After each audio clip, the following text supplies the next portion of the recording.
অসম ৰাজ্যিক প্ৰাথমিক শিক্ষক সন্মিলনৰ সজাগতা অভিযান কাঠিগড়া শিক্ষা ব্লকৰ অন্তৰ্গত 508 নং মোহনপুৰ বাবাই সিং এলপি স্কুলত এক বিশেষ সজাগতা সভাৰ আয়োজন কৰে।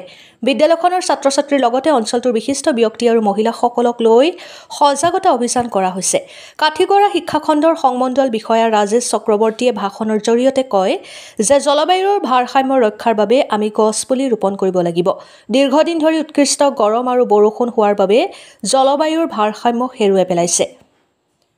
অসম চৰকাৰৰ নিৰ্দেশত প্ৰতি বছৰে 5 জুনত বিশ্ব পৰিৱেশ দিৱসৰ বৃক্ষৰোপণৰ কাৰ্যসূচী সকলো ৰাজ্যতে পালন কৰা হয়। প্ৰদূষণমুক্ত সমাজ গঢ়ি তুলিবলৈ আমি গছ ৰোপণ কৰিব লাগিব। লগতে সকলোকে গছ ৰোপণ কৰি জীৱন ৰক্ষা কৰিবলৈ পৰামৰ্শ প্ৰদান কৰে বিষয়া ৰাজেশ চক্ৰৱৰ্তীয়ে। ব্যুরো রিপোর্ট অরুণোদয় আসাম।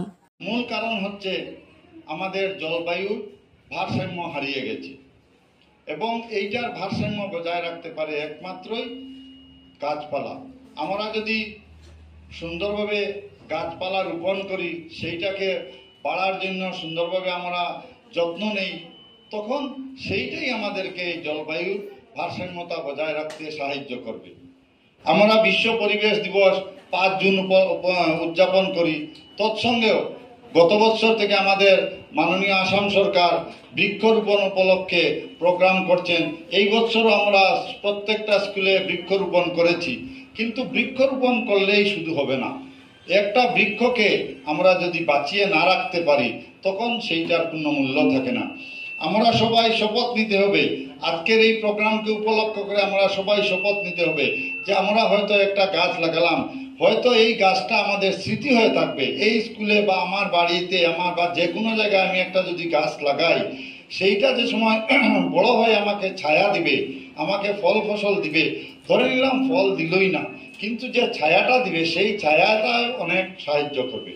আমরা জানি 508 নং মোহনপুর বাবাই সিংহ এলপি স্কুলের স্কুল পরিচালনা সমিতির তরফ থেকে প্রদেয় স্মারকপত্র, বিদ্যালয়ে 4 সীমানার দেওয়াল নির্মাণ, রান্নাঘর সমেত সংগ্রহশালা, স্কুল গৃহের আসবাবপত্র।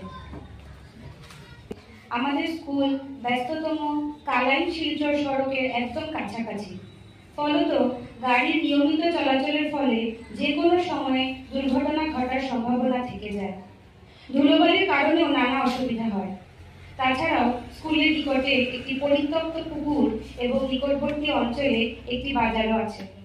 তাই শিক্ষার্থীদের সুরক্ষা তথা অবিরত শিক্ষালাভের স্বার্থে বিদ্যালয়ের 4 সীমানায় পাকা দেয়াল সহ গেট নির্মাণ খুবই প্রয়োজন।